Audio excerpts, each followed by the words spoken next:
Hello, Howlers.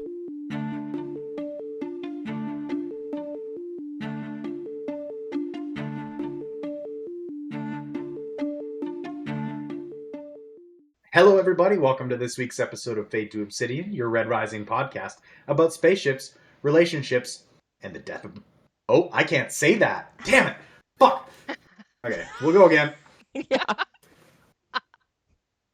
What were We you haven't about to warned say? anybody about Death of the what? death of the poet. Oh, yeah. No, not in the first I got too excited. first 10 seconds. Okay, I'm starting it over again. Okay. Hello, everybody. Welcome to this week's episode of Fade to Obsidian, your Red Rising podcast about spaceships, relationships, and every death in the universe. As always, I am Crescent, joined by Skipper, Hello. and back for the umpteenth time, we 100th. have Hearthweaver, Backstitch, Caroline Crunchy, our resident artist. Welcome. Thanks for coming. Thanks. Welcome back. Thanks for joining us Of course. on this death episode. Yeah, we'll do, so people know, this deals with spoilers of Morningstar 100%, and we may talk all the way to Lightbringer. So if you have not finished Lightbringer, go read that and then return to us. Because we are talking, I'm assuming they're gone now. We're talking about the death of Roque, our poet. Poor Get Roque. wrecked. Space Okay, racist. so we know how you feel about that one. I mean, what? We're going to get so many comments from all the Roque supporters from this one. It's fine. Yeah. Before we jump into it, Okay. what are we all drinking tonight? Backstitch, what do you have? I just have water, so I am dehydrated. So Nice. I also just have water because unlike the episode for Trig where I had drank too much on the boat the night before, I was just out sailing and had a couple drinks, and so let's not make it worse. So I pre-drank. You could. But I could. Crescent, what do you have? I am drinking Okanagan apple cider, red like the blood of the poet. Nice. He wishes it was gold. Oh man. Wow. Wow. All right. Getting right into it. Yeah, we're getting strong spicy opening. tonight. Holy cow. Yeah. Or at whatever time you're I- watching this. Yeah. All right. Well, we know. I thought I was going to be like the surprise spicy one, but man, I did not know how strongly you felt about this, so I'm excited. Yeah. Crescent, I'm a get Garros into fan. your I hate. can't not hate. Okay. I can't get into not this hate here. Roque. Have you always, since book one, hated Roque, Crescent? No, it was like basically just the gala, or not the gala. Sorry, the triumph. Yeah. Like he was fine, but yeah, after the triumph, it's like, nah, fuck that guy. Yeah. And then you go back and then you start seeing it, and it's like, oh no, like really fuck that guy. Yeah, my round 2 read was / listen was interesting for sure. So yeah, walk us through this because you signed yourself up for today. I did.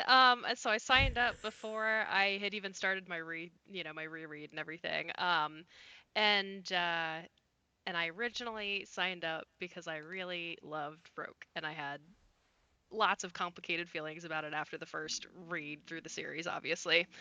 And now that I have reread at least the first 2 books, I'm working my way through Morningstar for a third time technically.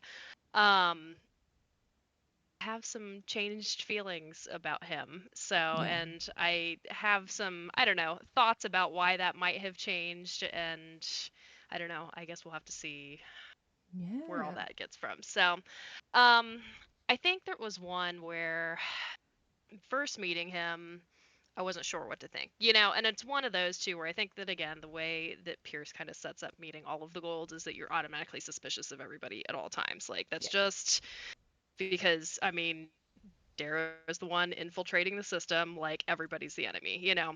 So initially, I was a little like sus about him, but I was sus about everybody, so that was kind of baseline. Yeah. And as you got to know him more and more, I was kind of like, okay, like he's doesn't seem like such a bad guy, like, and he's trying to find these ways to, you know, build these bridges between the fracture, you know, the fractured little cliques in House Mars, like, and is trying to find where they can extend these olive branches, whether it's you know, reaching out to like Titus's little group and trying to kind of bring them into the fold, even if it means they're going to be this kind of power struggle. He recognizes that in the bigger picture, this is better for House Mars as a whole. He's like, Yeah. right now, we're going to fall, like if we keep going on like this. And obviously, Darrow's kind of pushing back, but you know, by that, and when he finally kind of comes around and is like, okay, he's right, like I'm gonna go see what I can do, then that's when shit kind of hits the fan, you know, obviously, and it doesn't pan out. And there's just multiple instances where I think that Roke kind of tries to do that. So you just kind of like are like keep building this image of him in your head where you're like, okay, he's not such a bad guy, you know, like Yeah. he's trying to find, you know, where to bring this whole very fractured, very angry group of teenagers together. Yeah. And you know, and then try to win the war game at the end of the day. And then the instance that I was really sus of him was when the whole bit with Antonia and them killing Leah and everything else, and he Yeah. kind of disappears for a couple days. I was like, was he in Where'd you on it? go? Like it was I'm like, was he really like that like bloodthirsty out of nowhere? Because I'm like, okay, again, I've heard all these things like about how evil golds are and they're ruthless and all this kind of stuff. I'm like, maybe he was playing it up like he liked this girl and then was totally fine with her, like, you know, kicking rocks at the end, you know. So I was Yeah. kind of like, oh god. But then so when he shows up later and it's obvious that like, you know, he was telling the truth, got swept away, you know, and all this kind of stuff in the river and everything, and really kind of fought to come back and be with the group. I was like, okay, like I'm sorry, I distrusted you, Yeah.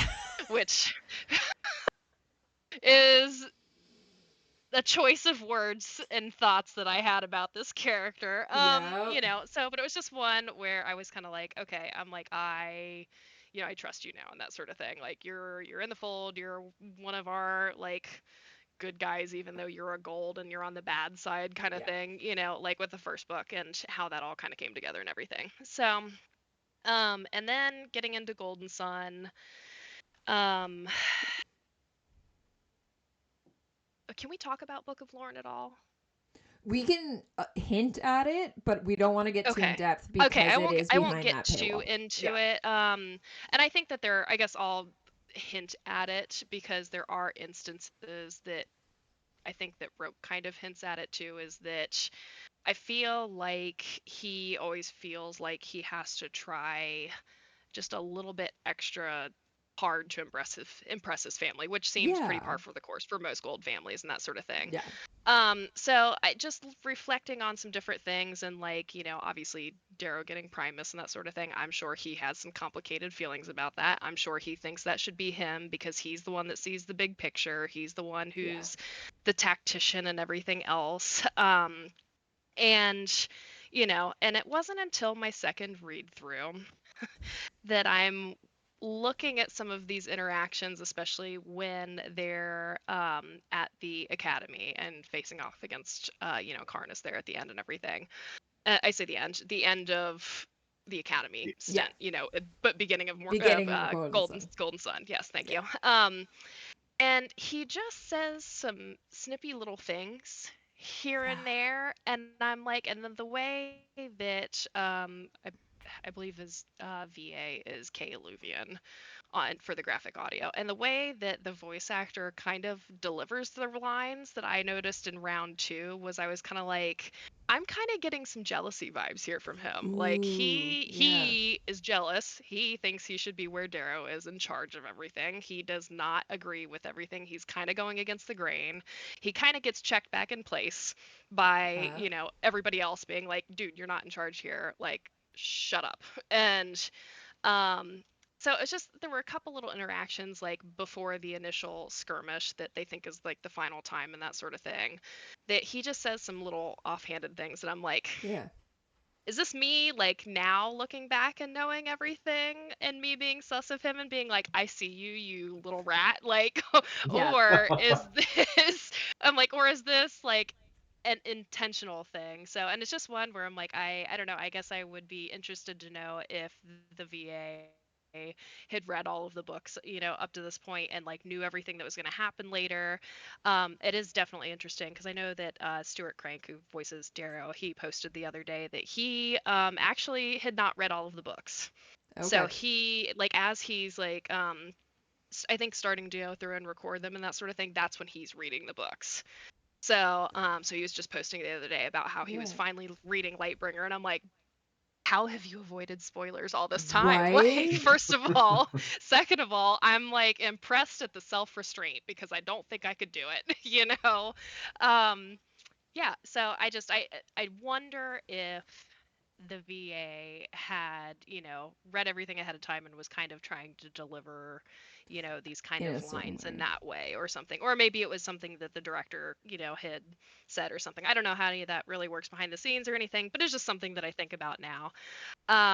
So obviously they get through the uh they get through the academy.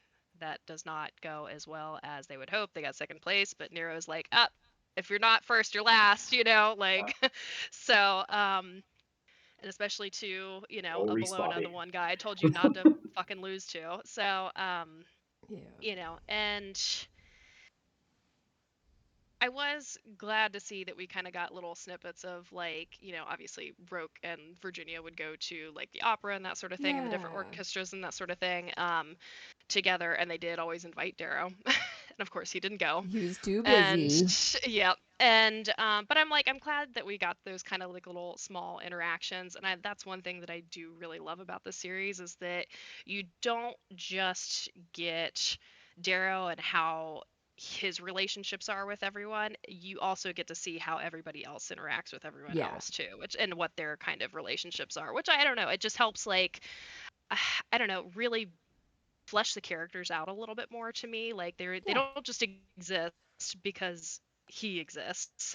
Like they are their own characters, they exist and they are the center of their own stories, and which Definitely. I don't know, I just I really like that a lot. So little things like that. Um, so obviously we get to the gala coming up, Yeah. and Roke does not go because he gets slept. Gets benched. Whoops. Yep, Little bit of drug. and I know that there's a lot of I don't know. I think discussions from people in the fandom and some people who think like, oh, I think that if Darrow had just told him instead of putting him the fuck to sleep, he would have understood, he would have been on his side and this, that, and the other. And I'm a little surprised, like even when I was like, no, I still really love Roke, like despite everything that happens, like I'm like, I don't think he ever would have been that way. And much like Lauren, I'm like, nah, I'm like, dude is drinking too much of the society Kool-Aid. He's not Absolutely.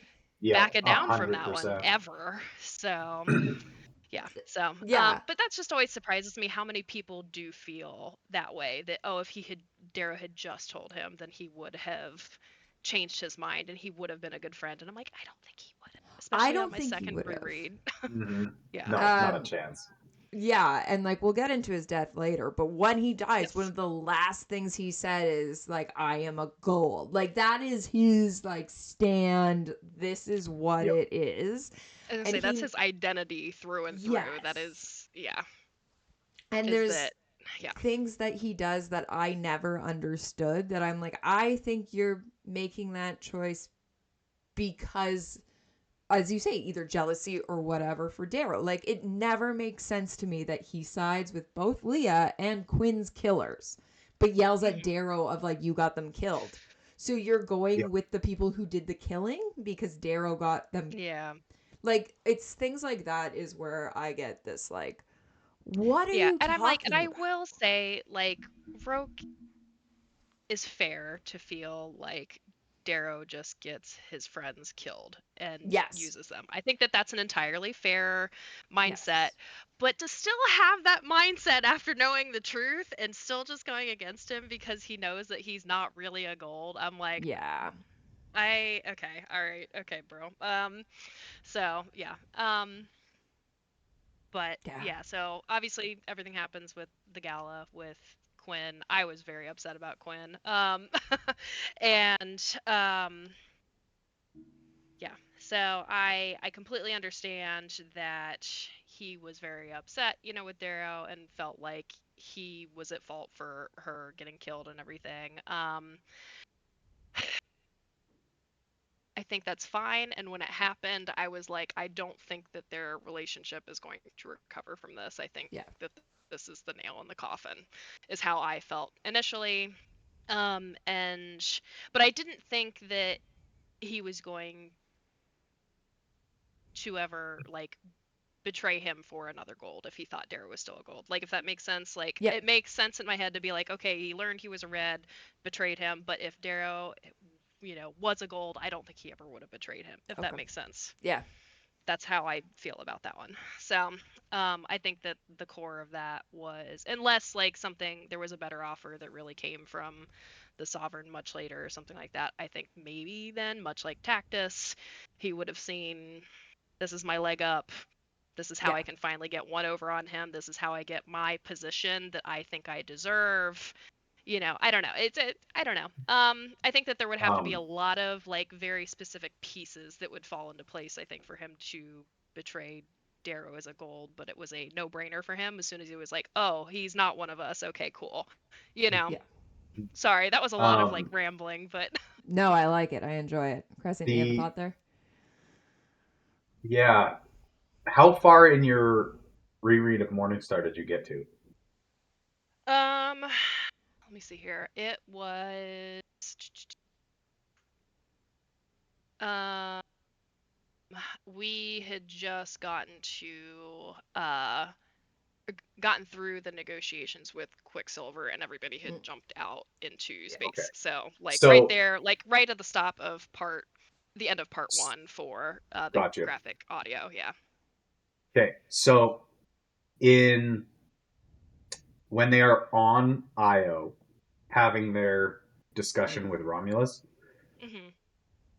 Roke's leaving, Darrow chases after him, and he says, "When did I lose you?" Yeah. And it was when Quinn died. Hmm. So he would have gone. It didn't matter red, gold, pink, I guess that's white, true. Yeah. nothing. Hmm. He was gone. He was actively like he had the sovereign in his fleet after the Battle of Mars. Yeah. Right. I'm just thinking though of like to what length was he gone? Like it's one thing to be like Mm-hmm. you got my friend killed by and another to have the entire triumph situation go Yeah. down. Like that is two different Mm-hmm. levels Yeah. there. Yeah. Yeah. The triumph was, which is Yeah, I guess interesting. defecting versus betraying, I suppose. Yes. Exactly. Yeah. Yeah. Yeah. Yeah. Yeah, it's interesting that I had Fitchner and then now we're here. Oh yeah. So so yeah, the I will say I did like seeing Rogue like at the helm through the um Siege of Mars Yeah. and everything. That was, I don't know, really getting to see kind of him in the role that he felt like, again, he deserved and everything, and that he was very, very good at, and seeing him excel in a lot of ways, in that regard. And I did like all of his, poetic little sign-offs to everybody before it was they're in the spit tubes and everything. And I know Sever Mhm. makes fun of it later, Yes. in Morningstar with the, rage against the dying of the light and that sort of thing. But I don't know, I like it. I think that it's pretty epic, but that's the kind of stuff that I like too. So, That's fair. I always found it Yeah. pretentious. I won't lie. I never liked Roke because I found him so pretentious. Like, we have the ongoing that's joke with fair. Cassius being a dolphin of like, you just have him on vacation. You don't want to bring him home because, like, what do you do with a Yeah. dolphin in your house? Roke, I don't even want on vacation because you'd be sitting at sunset and he'd be monologuing. And it's like, Yeah. can we just chill for a second? Like, I don't need a Okay, so monologue. Yeah. question. You Cassius is a dolphin. Roke is an armoire. Yeah. like his what is it, 90-year-old orchestral conductor soul or whatever that Yeah, Cassius says third, about him. like Yeah. a third chair or something. Yeah. Yeah. Well, and they say Okay, so if you after his death that he was born in the wrong millennium, that he really should yeah. have been back in like Yeah. ancient Greece. Like, oh man. Yeah. So you think Roke is pretentious. Let me ask how you feel about Apple now because I'm Oh, interested. I also think but Apple is Okay, so all right. pretentious and knows he's pretentious that I it's was gonna like say he's at almost least okay. self-aware. Yeah. Yeah. Like, it feels like he's doing it for the bit rather Yeah. than like, yeah. No, I 100% like Apple. I'm like, oh, another monologue. But Rogue, like, honestly, especially during his death scene, I'm like, get on with it. Like, stop. Who cares? What is Yeah. I happening? think All right, so you're I think Victor through and Apple through. has Understood. I am 100%. I wrote down the fact that when he says, remember me fondly, Victor goes, I won't. Like, she's like, no, I'm done with you. Like, Yeah. yeah. I I think mean, Apple's just got enough panache yeah, he's that just he so That's like fair. he doesn't ridiculous. come across as pretentious just because he is the showman where Roke was just like stuffy. I was gonna Yes. He say, was like like, he was Apple like has just this so nose up. grandiose, yeah, Yeah. and Yes. Roke is this little wisp of a man. So yeah, I get it. Yeah. Exactly. I get it. Yeah. Yeah. Yeah. I Um, know. but okay, so we were at so we had the Siege of Mars and everything with the Iron Rain, all that good stuff. Well, and we So missed obviously the they death of Tactus as well, which is a huge point oh for Yeah. Rogue. yes. Yeah. And if I feel like if he wasn't lost at Quinn, right, where he really feels, and even Darrow reflects of like it's weird how much he puts up with Tactus, and I wonder if that is a like, well, Mhm. these are the iron golds, right? I have to side myself, and Tactus has this giant family that's important, and so I'm sure they're also friends in some capacity, but Roke sides himself so much and is hurt so badly by Tactus's death as well. Yeah, I wonder, and again, it's another one of those things too that just thinking about after the fact, and like I said, you get these snippets where you get to see Roke where, or you get kind of the impression that he's like, I have to do like beyond my best to be able to like earn my family name and like make my family Yeah. proud and that sort of thing, which obviously is a very very true case with Tactus too.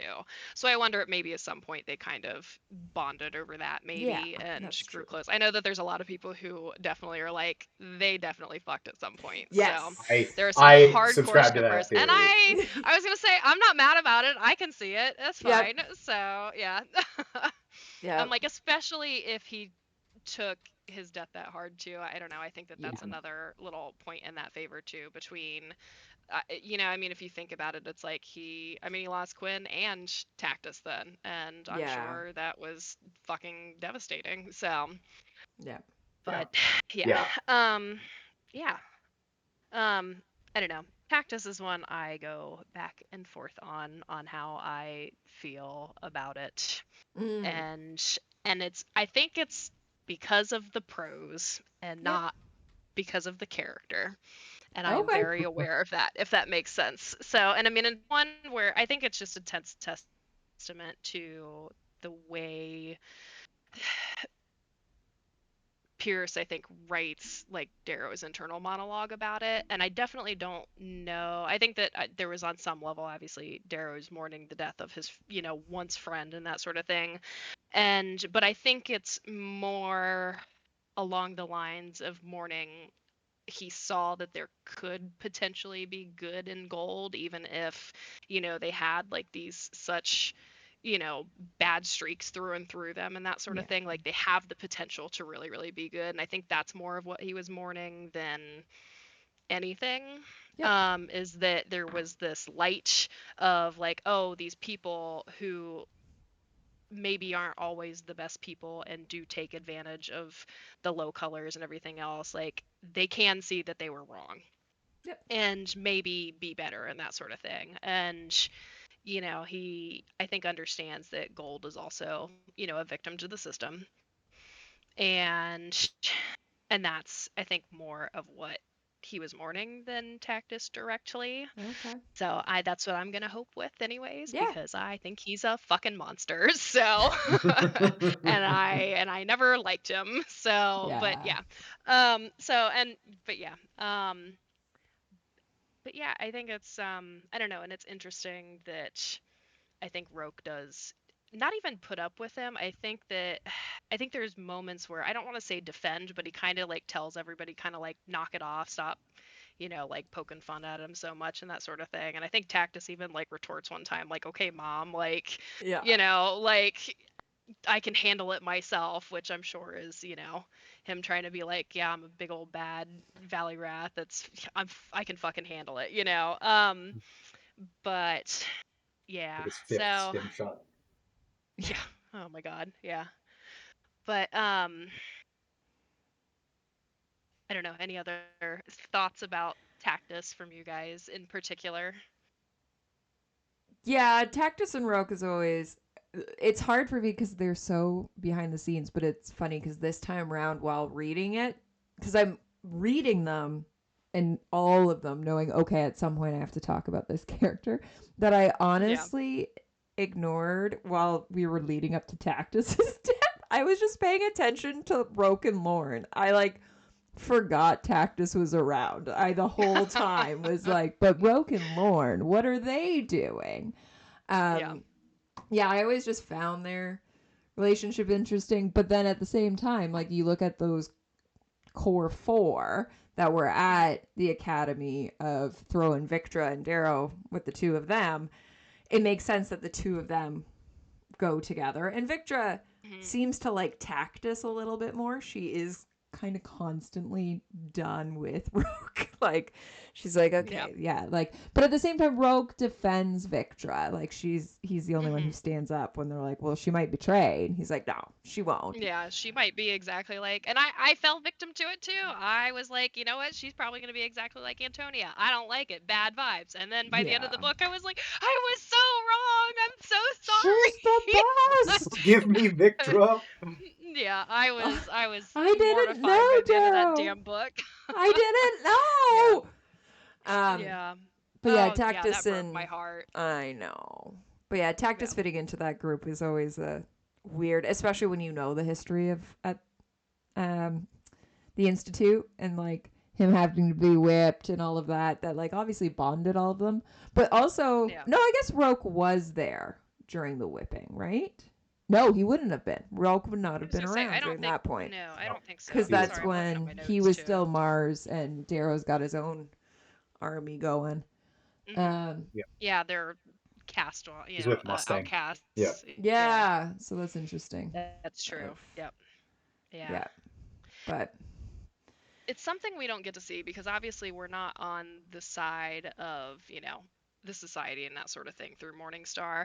But I wonder how Roke felt about them losing Lorne. Like, I know that Lorne kind of quote unquote made his bed because he sided with, Darrow and the Augustus's and that sort of thing.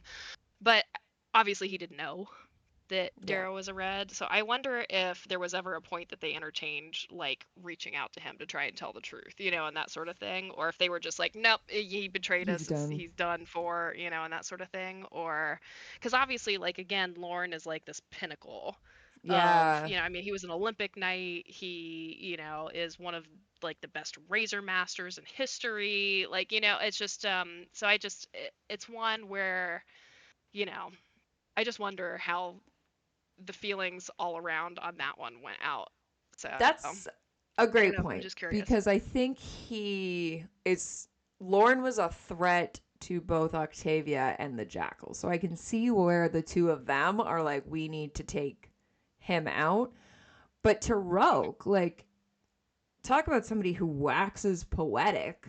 Like, he's Yeah. exactly like, I bet Roke is like, this is who I'm gonna be when I grow up, and people will quote me as well. Like, that's probably what Roke's doing the whole time, is going, how do I get people to quote me the way they quote Uh, Lorne? yeah.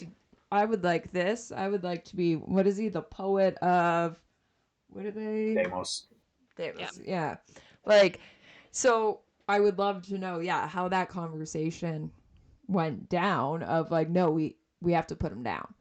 Versus, because I can see the Jackal on Octavia being like, he's in our way.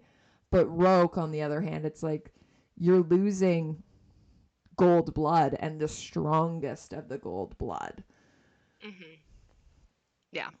So Yeah. that's I an mean, because interesting I one. mean, again, he's just that pinnacle. So I don't know, for being that I don't know. I just wonder how that conversation went on the other side. Or I'm like, because you see how, I don't know, outraged he gets about certain things sometimes. I'm like, I bet he had a fucking opinion about that one. He let everybody know it. So, Yeah. um, Well, and also the but Rim, is it Revis and the daughter who end up getting killed? Again, mhm, like, then yeah, Roke has to be the one who goes and tries to make peace with them and get them onto their side. But I bet the whole time as mhm, well, I can see Roke being like, why are we killing Rim Lords that we should be? Because at that point, they're not even sided with Darrow. Like, there's no real They're just reason. there. They're just yeah, there. And it's mhm, just that chaos with what happens when Jackal, Lilith, and Antonia get to just do what they want. yeah, And I can see Roke kind of standing out saying, like, why? What was the point in that? Why did we yeah. include those people? Yeah. Mhm. Um, okay, where are we at? I'm trying to like keep everything in my head as Yeah. chronologically as possible, and I'm like, where am I at in my notes? So we talked about Tactus and Quinn, obviously, the Iron Rain and everything, which I guess is pretty close towards the end. Um, so then we're building up to the triumph. So, and Mm-hmm. we Yep. obviously have kind of broached into that a little bit, talking about Lorne and Fitchner, obviously, and everything, and the big betrayal.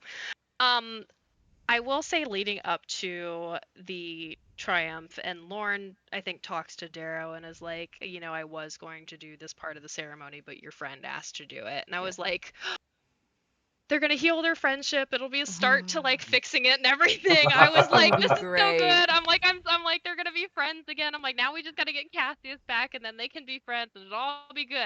And and then that went down in flames really quickly. So quick. Yeah. So the whole triumph. And um, so obviously, there's the box, and Dara's paralyzed and everything, and just kind of seeing everything happen all at once, and all of this chaos go down.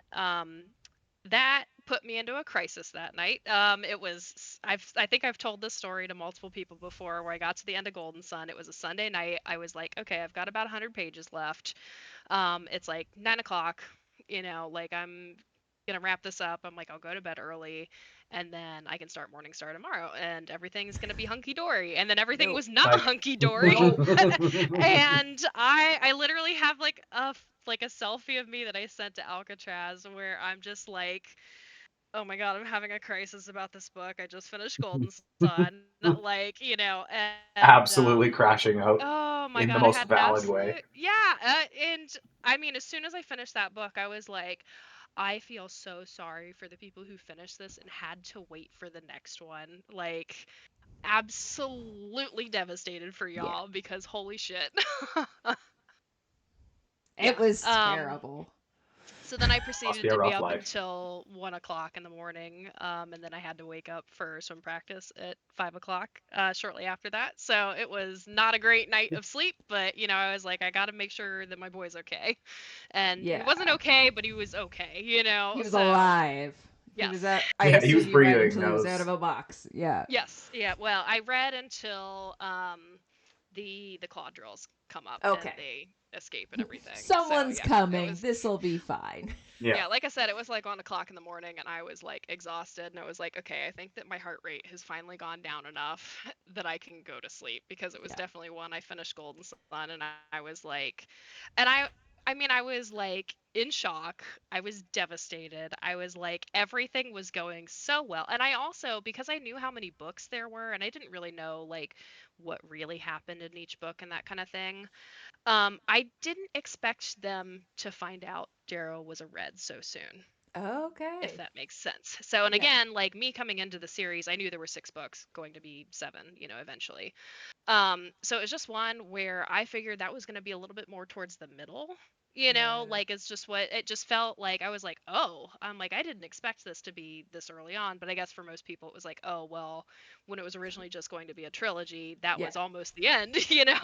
So I was kind of Yeah. like, oh, wow, I thought we were going to get to like where he's like super high up and then everything gets like just fucking like Yeah. trampled on. So I was kind of surprised and I was like, how the fuck are we gonna get out of this one? So I mean, Yeah. I think I asked myself that the most out of any other question as I've been reading this series is how the fuck are we gonna get out of this one? So Yeah. yeah, Alter the paradigm. Yeah. yeah.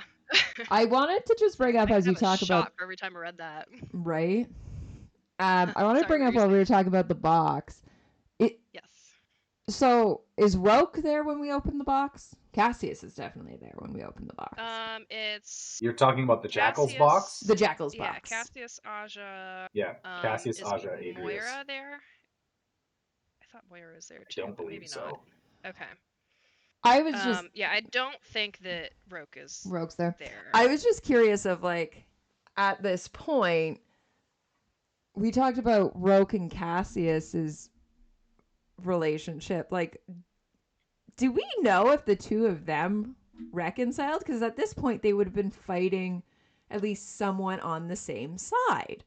And I I was gonna don't say, I think we think that's get another like thing behind the scenes, much like the conversation about like, do we sacrifice Lorne or like, do we try to get him yeah. on our side, or if he was just written off, that must have just been something that was obviously off page. Because I think that like when Cassius is talking about him, even after the death and that sort of thing, like spoilers, the whole thing spoilers, it's fine.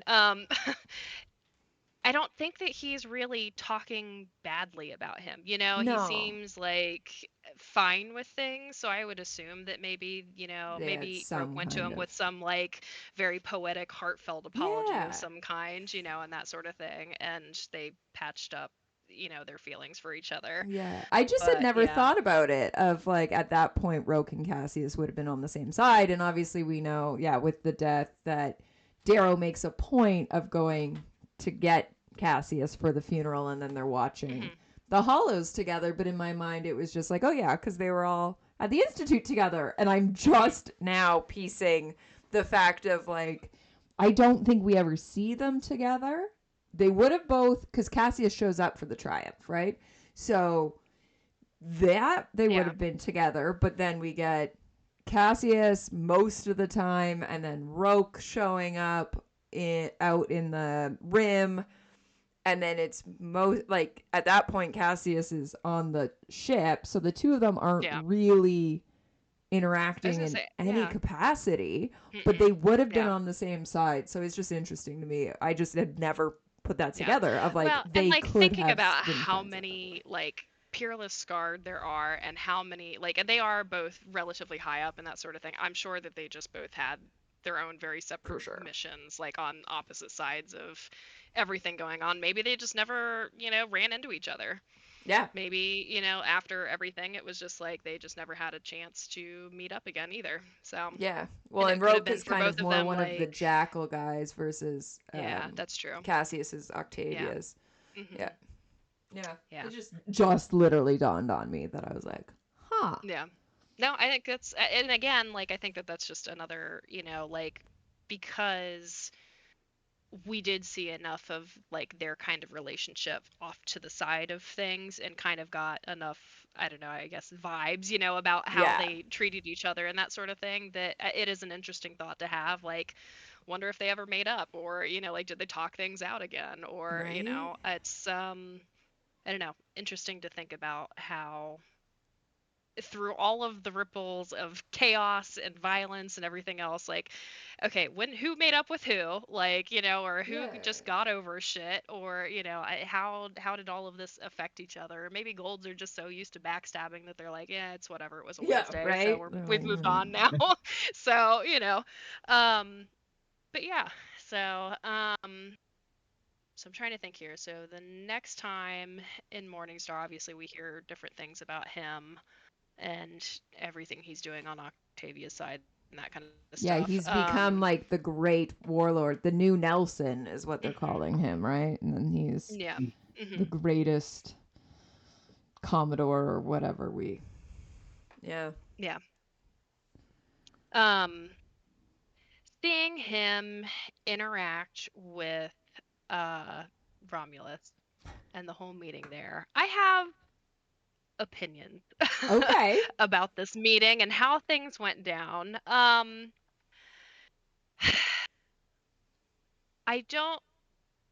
There are times that I am not convinced at any point that Romulus was going to side with Octavia at any point during this conversation. Yeah. And I just feel like Darrow went too far offering up the sons, because I didn't never felt like he needed to do that to seal the deal. Yeah. I think that Romulus saw Roque sitting in front of him and was just like, you represent Octavia, and as soon as like they dropped, for lack of a better word, the bomb that, these bombs had disappeared, Yes. I'm like, as soon as they let that loose, I think that sealed the deal. So, like, 100%. coming in this Yeah. extra little bit of like, I'm selling out the Suns, I never felt that was necessary. And maybe it just also then, I guess, kind of reinforces this idea that Darrow is not meant to do these kind of fucking negotiations, and that should have been left up to just Virginia fucking talking about it. But maybe that's supposed to be what that was, but or I don't know, there was just never a point where I felt like that was necessary to go that far. Romulus never felt even remotely like he was going to side with Octavia. He saw this chance to get back to this, or get back at the society, in my opinion. This is how, and again, it's different. I think everyone takes things differently based on whether they read it first, whether they hear Tim Gerard Reynolds reading it, or if it's the graphic audio. I think that everyone kind of gets, with their first experience with it, maybe everything's a little bit different. So maybe I'm skewed because my first experience with it was oh no, I actually did read it. I read it Ooh. first. I forgot. They didn't have the graphic audio out for part 2 yet when I got to that point. So I did read it first and I still felt this way. So Yeah. I never mind all of that. You just, So yeah. yeah, so but hearing the graphic audio just reinforced that for me. No, So, and I again, maybe, yeah. always 100% that even listening to it this time round, it's the moment that Romulus is asking how his daughter died. Is that as I'm like, why would you ever side with Octavia when you are asking Yeah. for such explicit, like, yes, your daughter suffered, no, right? And like, yes, she cried, but she didn't beg, and like, you know, Yeah. I think at that point was when I went, yeah, he's not. Why would he then go with Roque? And why, like, Roque's points are even terrible of like, basically being like, we are the Golds, we must stick together. And it's like, you killed Rhea. like your side. And so Yeah. 100%, Darrow did not have to go that far. He just needed to say they are planning another Rhea. Like, that's all Mhm. you need to know is that Rhea Yeah. Yeah. 2.0 may happen again at Mhm. any point. I don't think he needed to give up anything else. Just had to be like, really? You're going to continue giving them, Yeah. you know, access to whatever. But I Mhm. do think Romulus from the beginning, the moment he said, like, did you watch my daughter's death happen? That was, to me, Mhm. on this read through at least, where it's like, yeah, you're not asking those questions and then going to side with the sovereign or with the jackal, right? Like, Yeah. Yeah. yeah. Yeah. I don't know. What was your impression? Keeper of the Scripts, Crescent. Yeah. Yeah. Yeah. No, I agree with you. Like having like Romulus even says at one point that it's the same woman that did Rhea. Mhm. Yes. Like oh, things have changed. Well, it's the same woman. Yeah. Like I think it doesn't matter what Roque says that whole time. No. And Yeah. yeah, I agree that absolutely he didn't need to sell it the Suns. Yeah. Okay. All right. Just making Yeah. sure that it Yeah. wasn't just me, and I was just like, is my boy just dumb or No. like, He is which is he is a also bit of a true, himbo but sometimes. Yeah. yeah, At that's that okay. point, yes. But I also Yeah. feel like, well, she didn't want to overstep, but I feel like Virginia at some point could have been like, can Yeah. you, before you I know I'm use a little that, surprised she didn't bring up the jump next one? in and Like, was just like, Mhm. shut up. Like, let me let deal me with deal this. with this. Yeah, Yeah. stomp on his bare feet. Yeah. Yeah. Right. Yeah. Shut the fuck up. Shut the fuck Yeah. up and get my data pad, please. Yeah. Like, just Yeah. before we see the, just data pad. Yeah. But Yeah. yeah, and then we get from that, the other part of that conversation is what Crescent brought up of we finally get kind of Darrow, Roque, when did I lose you, which is a very touching moment. And I think something that us as the readers appreciate as much as Darrow, because then we can go back through and be like, oh, okay, Hmm. yeah, Yeah.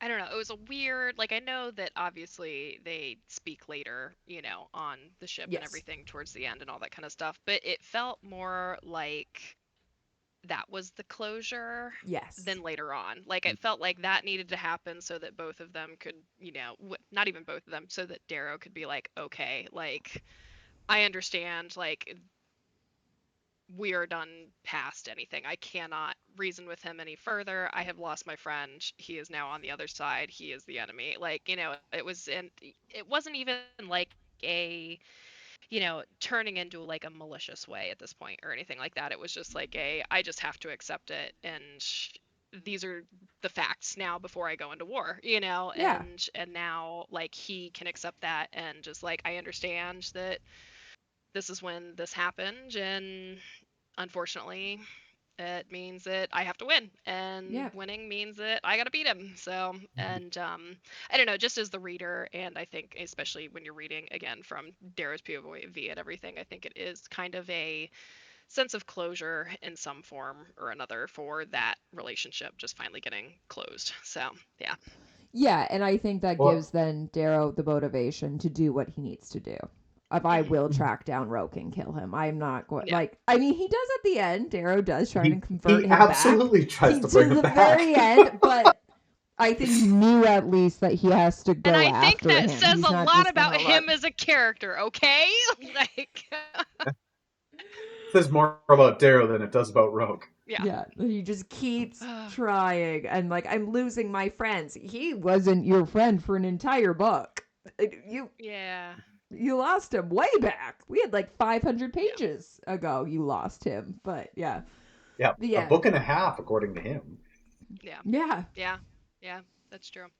yeah, Which does, I don't know, make everything, I think on a second reread, knowing that this is the cutoff point for this friendship and knowing that Darrow doesn't see it that way and yeah, continuing with, the reread on Golden Sun, it's like, man, this one hurts a little bit more again. yeah, Like, but, so we go into, the battle then there afterwards, and I was very excited for it because I'm like, man, I'm like, we got these two going up like head to head, and It I'm is like, probably my it's favorite battle in the whole series. I love just because they're Darrow gets smart and he's like, Roque knows me too well. And so then we get him like the use of the claw drills, the like everything. I love this mhm, battle scene. yeah, Yeah. and it's actually He's one really that like leaning on especially his with redness. what'd you say? Yeah. He's really leaning on his redness. Yes, Yes. yeah, Yes. yeah, it's Yeah, he's like, he definitely knows me one. as a gold. Yeah. Yeah, and he's I like, I'm gotta gonna be show red. him just how like what is he says something to the effect of like he underestimates like just how like I don't want to say insane, but for lack of a better term, insane I really can be. He Yeah. or reckless. I think reckless is the word. Maybe it fits Yeah, he better, says, anyways. I hide my plan in a flaw of character or something like that. Yeah. Hmm. Yeah, and it's I don't know. I think that that's just it was something else reading it where he was like, "All right, you fucked around, and now you're gonna find out, and A you hundred think percent. you know how insane I am, but I'm gonna show you that you haven't even cracked the seal yet, bud." Like, there's definitely been times that I think both of my rowing half marathons that I've done that like the first like half hour of it, I'm listening to this battle in Morningstar, like in Ah. my headset or my head, not my headset, but my headphones and that sort of thing. Because it's Yeah. just like starting from the point where Darrow was talking to the Howlers, and like on their, because they're all separate off doing, their own assignments, during the mission and that Yeah. sort of thing. Like starting from that point until, the dockyards and that sort of thing. It's so hype, and I'm Yep. just you just can't help but be like feel the adrenaline with it and that sort of thing. And again, I am a big cheerleader for the graphic audio ones, but boy, they knocked that one out of the park. It is so good. So, Yes. um the whole battle is just incredible. I mean, you really get to see both of them, I think, at their peak, Yeah. at least at this point in the series. For and watching them kind of go head to head. And I mean, I love, because I think Sushi Western has done it twice, but the chess fan Yeah. art piece, I Yes. was like, I love that one. It's so perfect for like Yeah. that. So I don't know. That's just one that like, that was one of like kind of the first like fan art pieces I think I really saw Yeah. that like I register in my head. And so when I finally got to that point in the series, I was like, I know what that It's was so from and what that good. was inspired by and that sort of thing. So, um, but so yeah, in the end, obviously, Darrow tried, well, was a little bit more crazy than expected and won. Um, But the thing and I that don't at the know. very end I appreciate is what actually gets them in the door is the pink. Right? Hmm. Like after everything they're trying to do, it's Amethea, that Yeah. like absolute betrayal of Roque, which he doesn't see. I think he at that Hmm. point still does not see that the low colors want to be liberated. And Yeah. so when it is like his paramour, so to speak, Hmm. and Darrow says something about that's not love, or that's love rather than the feeling of a master. Um, Hmm. Roque still doesn't. He still doesn't get it. Of like, Yeah. no, like you guys are not the heroes you think you are. The pinks do Yeah. not want to be with you, right? It's the Hmm. case of the stripper does not love you, right? Like she's doing her job. Like, Like, and just talking about this with Rogue, like, it's what a funny comparison, but it's so true. I'm like, it's just one where you're like, I'd expect this conversation for Tactus a little bit, yeah, but but I'm like, so the fact that it's Rogue, I'm like, oh boy. But Oh, Tactus is worldly enough to know that the stripper doesn't like him. okay, yeah, that's true. That's you got me there. He yeah, was Rogue he is was educated on that very young yeah, by his yeah, that's true. Yeah, brothers. I was gonna say what it was Apple and Carnus that went into a like it what the age of 14 bought a brothel together and ran it. Is that what yeah. that I think it was was? Apple and or I think it was Apple and Tharsis. Oh, was it? It Okay, was I couldn't it remember. was a brothers Well, valley but I wrath. I thought venture. maybe Karnas was just there hanging out, because I remember like Apple like making a comment about how Cassius was the annoying little brother that was just like buzzing around and Yeah, like, Yeah. they okay, hung out for yeah, sure. okay, I thought for some reason, but I guess you're right, yeah, it was but the two of them. Yeah. Uh, but yeah, it was definitely at that point where you're sitting there like, how the fuck did they get in? And then it just opens up. I was like, who the hell did that? Like, do they got some grain that they're gonna reveal or something like that? So when it's revealed that, it's the pink standing at the door and that sort of thing. And at this point, like, Roke hasn't even noticed the door is just open. Yeah. Like, he's still calling out orders and everything else, and which I also thought was hilarious, because he just had so much faith in everybody on that damn ship that they would do anything to stop them from getting to the bridge. And all it took was literally the most breakable Yep. person, in probably on the ship. Yep. And she said, fuck this. So, Yeah. and I don't know. And I think that there's just, it's a strong statement in that, it's, you're, I guess, as strong as your relationship is with a pink. And I'm Yeah. not going to hedge any bets on that one. So, Yeah, unless you're Quicksilver, who apparently him yeah, and that's true. Mateo. That's true. But That's different, though. other than that, no, Yeah. no, no. You're still using them. You're still, yeah, absolutely. And maybe Diomedes going forwards. Oh, Okay, yeah, yes, you got you're me there right. on that You're one too. right. So, okay. Yeah. Yep. God, I hope so. But that's yet to be proven. Yeah. Yes.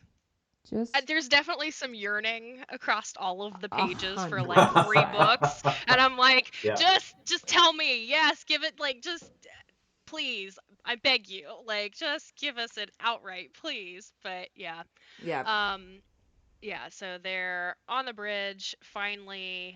Um, Rogue realizes what has happened. I'm pretty sure that Darrow's the one that called out to him. Um, and basically just tells him like, yeah, it's fucking over. And like, as we said earlier, he tries one last time to bridge this friendship and give him a chance. And Rogue just, like, without even skipping a beat, is like, nope.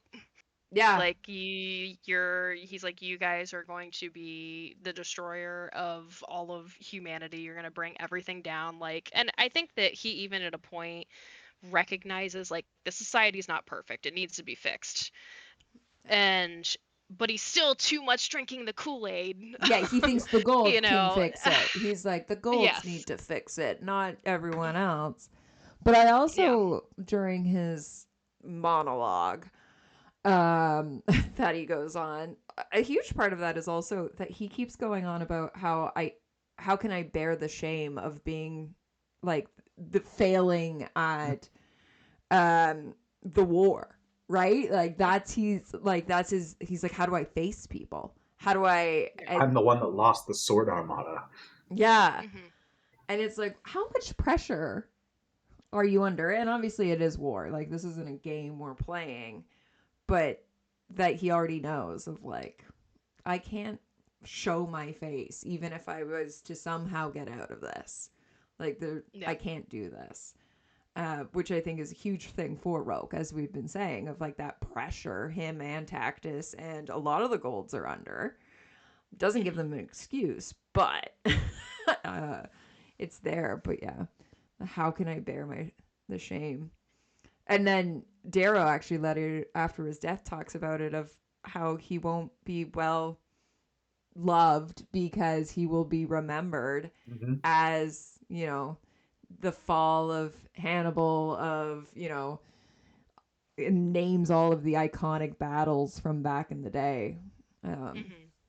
And like, you failed at this, right? Like, Mm-hmm. he Yeah. was not Nelson at Trafalgar, he was Napoleon. So yeah. Yeah. It's definitely, I knew Rogue was going to die. I knew he was never going to accept the last little olive branch that is uh, just burnt to an ash. It has been, through hell and Yeah. back, but damn, Darrow's still fucking trying. Yeah. And I knew that he was never going to accept it, but I don't know. And it's one where I was like, I don't know how this is going to go down. And so I was surprised, but also not surprised that he killed himself. You know, Yeah. and again, it's just a certain level of like that, like you said, shame and that sort of thing. But I mean, maybe he felt like that's the only honorable way he can go Yeah. out is, because even look at Antonio and that sort of thing, is that she gets called out because by is it Octavia later on, who Yeah. she's like, you could have come back and possibly, helped, your Imperator or Arch Imperator or whatever Roque was. But you fled. Like, Yeah, and you broke the formation. Yeah. yes. And so I don't know. I just didn't expect it to go the way it did. So, but at least I guess Roke was again smart enough to know that that shame was not something that he could come back from. But he also probably knew, like, if they capture me, they're going to know all of the societies, everything. I will be tortured. They're going to get all of the information out of me. And he was probably like, I'm going to do everything I can to make sure that, Yeah. humanity doesn't die, because that's what he sees the rising as, is this is the fall of humanity. Everything's going to go to shit after this. And I don't Yeah. want to be here for that. And I don't want any part of that. Other than I lost. And which I understand. I don't know. It's just, it was a hell of an ending to that battle. Absolutely. And Yeah. then and then getting the dockyards pinned on him. Yeah. Yes. I was I have opinions about that too, but that's another conversation for Yeah. another time. But yeah, that's one that, it's interesting too, because even in Iron Gold, Roke is brought up like a fair few times, and like that battle is brought up and that sort of thing, or like the other ones that he did win, and I'm like, huh, been 10 fucking years and you guys still can't stop talking about him. So I guess he was pretty good at what he did. Yeah. So, but that's what I said when I liked him, and I was like, okay, well, you guys can't keep my boy's name out of your mouth, but okay. But now I'm like, yeah, we're gonna ignore that. So, Yeah. Well, Time to put especially him to now. bed. Now yeah, we know from Lightbringer that we have to be reminded about the docks of Ganymede because they're so important in Lightbringer, especially. And it's like, oh yeah, we yeah. kind of screw that up. That sounds like a good time. Crescent, you want to bring up the numbers? Oh yes. Do it. Let's do the numbers. In Red Rising, we have 88. 88. Okay, that's fair. 88 times. A lot of attributed dialogue, I'm sure. Yep. Monologuing. Like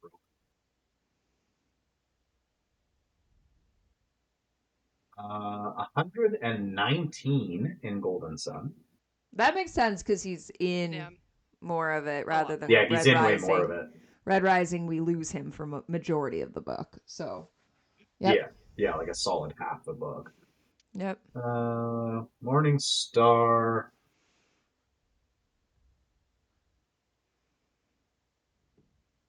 205. 204, because one Wow, is an excerpt from Iron Gold. wow. That's I feel like higher because I was gonna that say, would Yeah, that's for gonna be Iron Gold, you might have to also search Fabii, because I think they refer to him more as Fabii than they do Roke. So interesting. Um, that's I a will do lot. I that feel too. like for Morningstar because he's not around. Like obviously he talks a lot with Romulus and those yeah, end yeah, chapters. it's just the meeting and then the So battle. the majority of that would be Darrow talking about him. And then obviously we haven't we'll get to his after Hmm. death in a moment, but Yeah, Cassius and Darrow, you know, having having their feelings in his hmm, room. Yeah. yeah, that's true. Yeah, but the bulk of Um, it just being that meeting and then the Yeah. battle that's a lot. yeah, That's a lot. yeah, for sure. Yeah. Um, yeah, so in Iron Gold, Roke is said 8 times. Okay. Fabii is 12 times. Okay. So 20 total. There's 1, 2, I was going to say, unless they 3. are calling his whole name. Yeah, three times it's his full name. Okay. So 17 Roque mentions, we'll say there. Oh, sorry, 4. Okay. That feels about right. Because again, at that point, we're just getting caught up with what happened. And, oh, Cassius is out in the rim. So they're probably talking at some point to Romulus about what actually happened. Would make Yeah. sense to me. I bet it would be, what I actually happened with the docks of Ganymede.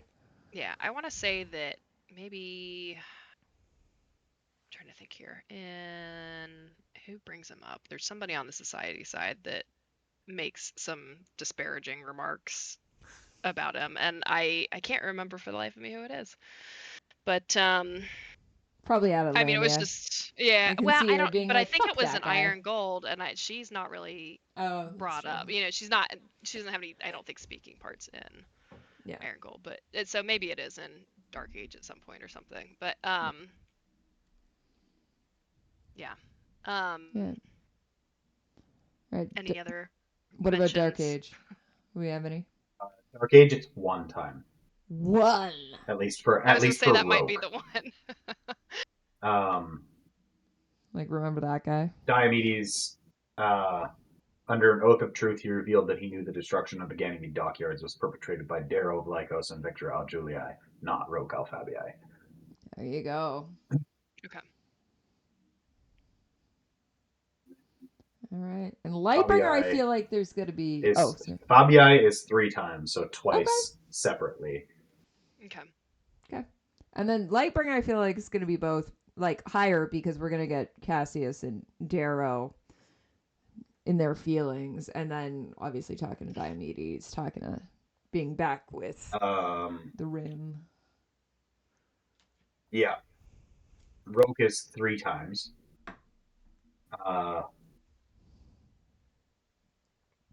Looks like both. Okay, so 1 is Virginia and Lysander talking. She's just remarking that his face kind of looks like Roque's face. That's interesting for the and I don't know if I that's something that is just maybe unconsciously done because the number of times that I see artists who do a piece of either Roke or Lysander and people in the comments think it's the other The other one. one. Yeah. And then yeah, Interesting. so that's I don't know, that's something that is interesting to hear and I don't know think about. So What's the age of difference? Is Lysander actually Roke's child? No, I'm kidding. I think I think they're too close Jesus in age, right? Christ. They'd be Yeah. like I was 10. gonna say, he was what, like in his 20s in Yeah. Yeah, Morningstar, they were and like Lysander's like 12 years 10. different. Yeah, Yeah. Yeah. yeah. Probably not, but Um, yeah, and then the third mention of him is talking with Ori and Cassius. Yeah. Yeah, basically just like you says his name, but it's not like substance. Um, Fabii is said 6 times. Oh, okay. that's a lot more than I thought. Yeah. Yeah. Well, I guess the last scene where he's kind of in, his body is present, is Yeah. the burial in Yeah. Morningstar. Which I don't know. I know there's some people, and maybe you guys feel this way, where it's like, who the fuck cares? Fucking hit the button, blast him into the sun. Who gives a shit? But I don't know. I thought that it was still very touching, and I think it is still just another instance of this says a lot about Darrow's character more than anything. And it also says a lot, I think, about the Howlers who showed up anyways, even Yes. though they had some Mm-hmm. fucking feelings about Roke and they Savro's held their there. tongues. Yeah. Yeah, and are there because Darrow asked them to be, and yeah, I don't know. One thing that always kind of caught me off guard a little bit too is just like the disdain that they felt for Roke, and then some of them I think being a little bit more upset about Thistle. And I'm Oh, like, yeah. I don't know. I've got some feelings about that one. But I think that Roke is the bigger betrayer of the two, but at the end of the day, Thistle still turned sides. So I don't know. That's one thing that I just kind of always felt a little bit off put about is that it felt like they mourned Thistle and then they were like, well, we're not going to give Roke the time of day. And maybe it just could be the level of betrayal there. Well, But level of betrayal, but also I feel like Darrow to Roke versus the Howlers in Thistle of like that's they were true. in Yeah. her Roke wasn't a Howler, right? Like I'm it's like when Darrow brings to you have your birthday party and you bring all the different groups of friends together, like Roke's over here Yeah. and He's the with the Howlers over Castiuses here. and Yeah. yeah. Yeah.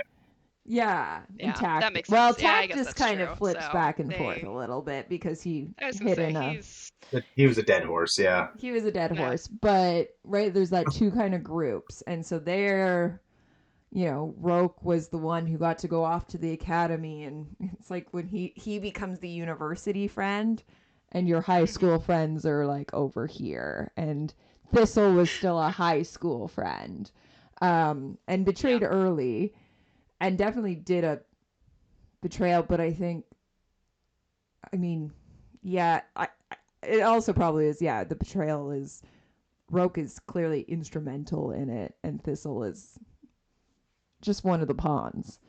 And so then it's almost Hmm. you can give her the excuse of like, oh well, she was just following, rather than Roke. It's like he Is was in did command. Thistle because Thistle fell in the rain and made Hmm. landfall with them and got all the way to the wall, right? She was the Yep. Yes, one who was like, I can't keep running, right?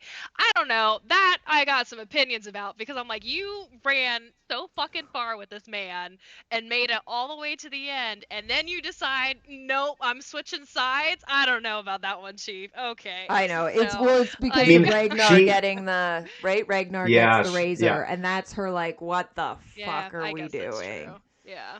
Yeah. Okay. Right? Yeah. I don't know.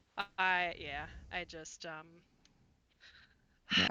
sorry, I've always thought about that one, No, I Chief. get it. I just But yeah. also like something I But I guess noticed that on makes sense. There are some people that right, is like like it's their who you're line because close even to. I think is it Kavix even at one point where he's like, what the fuck are we doing with the You're not a Assyrians here? yeah, Like, he's like you're yeah. not a Yeah. Democrat, are you? Like, yeah. Like Yeah. he's like, well, you don't believe in democracy. Like Kavix is on edge for like a bit of Golden Sun. Like, what are you doing Yeah. here? And they just have the and Roke's not there for that. Maybe Roke would have reacted in the same capacity of why are you giving this Right. person a razor? But I was gonna say with the death though, one of the things I noticed this time around is right after it happens, like Darrow, I think we really see his humanity that he just takes a step back and Victor has to fully take command. And she's good. She's on it. She just Hmm. knows Yeah. to do it. And I mean, that's also, it's the death and then the docks of Ganymede. But it's Victor Hmm. is on it as Darrow's just kind of going through the motions. And she Yeah. just, has Well, and to. that's another thing about their friendship. I love their I friendship love them. so much. And I'm like, and it's Hmm. just, I think, a testament again, like I said, to their friendship that like she's so in tune with that immediately. And maybe there's a certain level of like obviously trauma bonding that they've kind of had, Yeah. even though they had like, they both went through two Opposite very trauma. different things, but like they still both understand, like, you know, in from the end of the previous book to the start of this one, I just went through like the worst thing that could ever fucking happen to me, Yeah. kind of thing.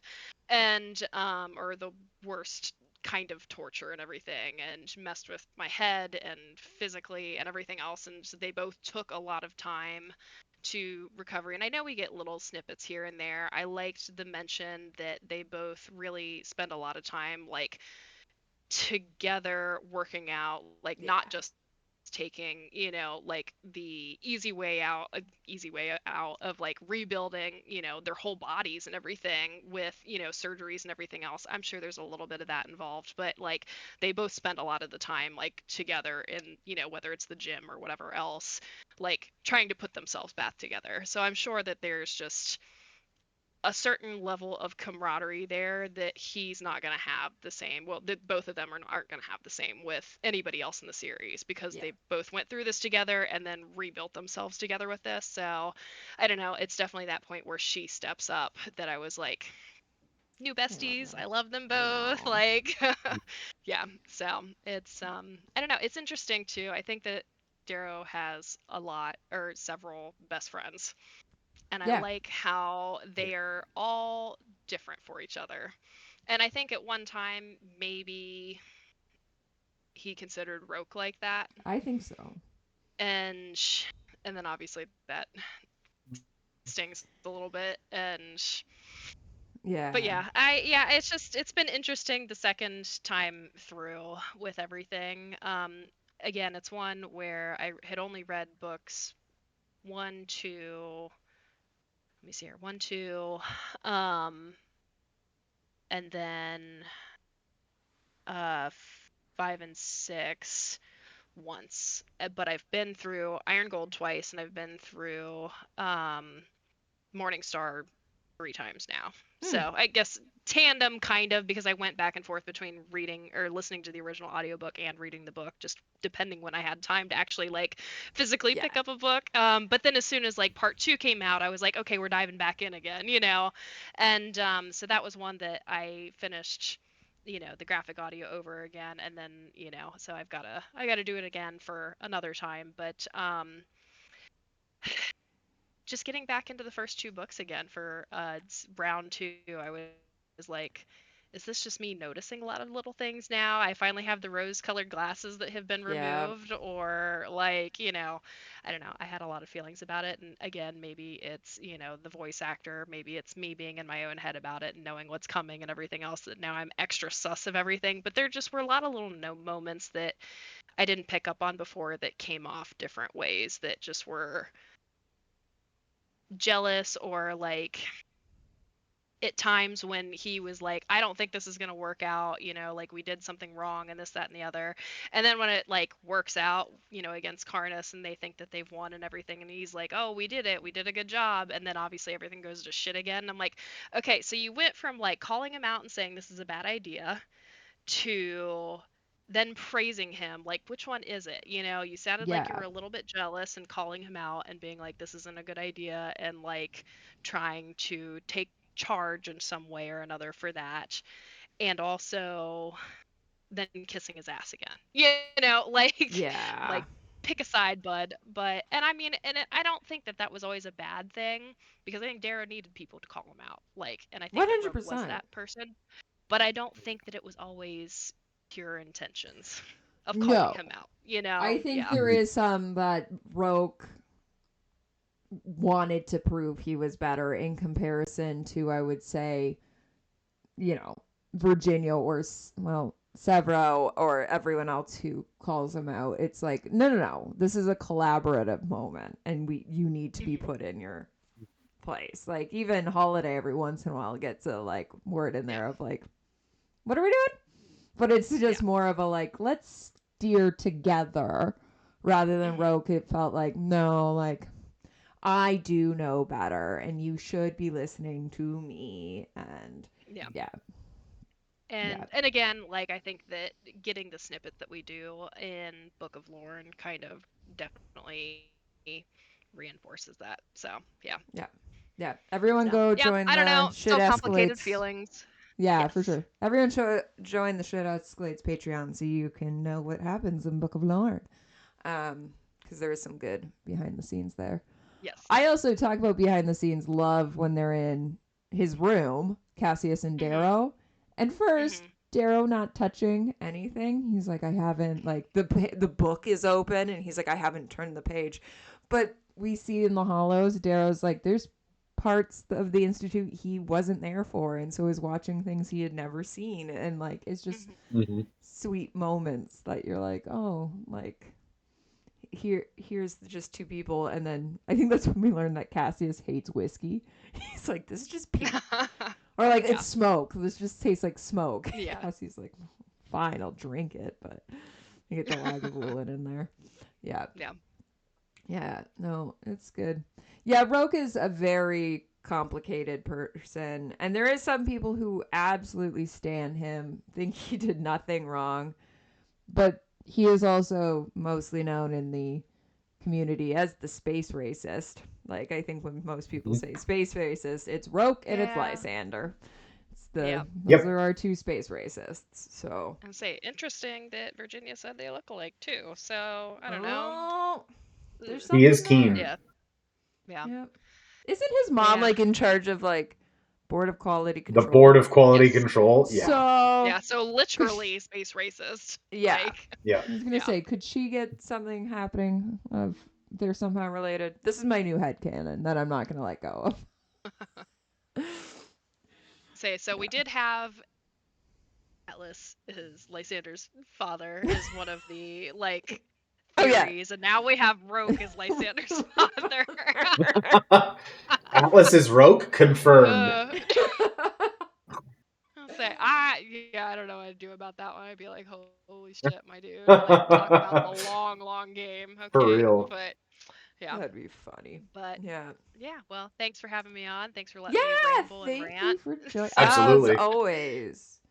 It's always a great time. Yeah.